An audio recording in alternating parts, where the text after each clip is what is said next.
Hello అండి, పప్పు మామిడికాయ చేస్తున్నాను. నేను ఎలా చేస్తున్నాను చూపిస్తాను. పావు కేజీ పప్పు వేసానండి. కడిగేసి నీళ్ళు పోస్తున్నాను, ఒక చెంబు నీళ్ళు. అయితే మామిడికాయలు ఇలా చెక్కేసి ఒక గిన్నెలో వేసి సపరేట్గా పెడతానండి. పప్పులో వేస్తే ఉడకో కదా, ఇలా మామిడికాయలు పళ్ళంగానే పెట్టేస్తాను. ఇందులో మామిడికాయలు, పచ్చిమిరపకాయలు, ఉప్పు, కారం, పసుపు 3 వేసానండి. వేసి ఇలా మధ్యలో పెట్టేస్తున్నాను. ఉడికిన తర్వాత చూపిస్తాను. ఒక పక్క రైస్ కూడా పెట్టేశానండి. రైస్ అయితే అయిపోయింది. పప్పు 4 విజిల్స్ వేయించిన తర్వాత చూపిస్తాను. పప్పు అయితే ఉడికిపోయిందండి. ఇక మామిడికాయలు కూడా ఉడికిపోయినాయి. దీన్ని పప్పులో కలిపేస్తానండి. పప్పు మొత్తం కలుపుతుంది ఇలాంటప్పుడు.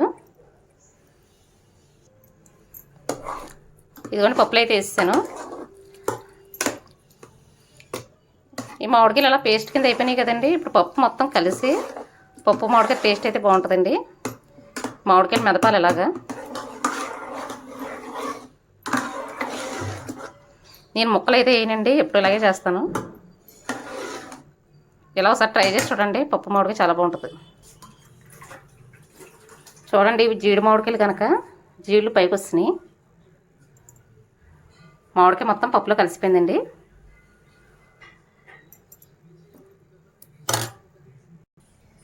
పప్పు అయితే ఉడికిపోయింది కదండి. తాలింపు కూడా పెట్టేసుకుంటున్నాం. వెల్లుల్లిపాయలు, ఆవాలు, జీలకర్ర, కరివేపాకు, ఎండుమిరపకాయలు,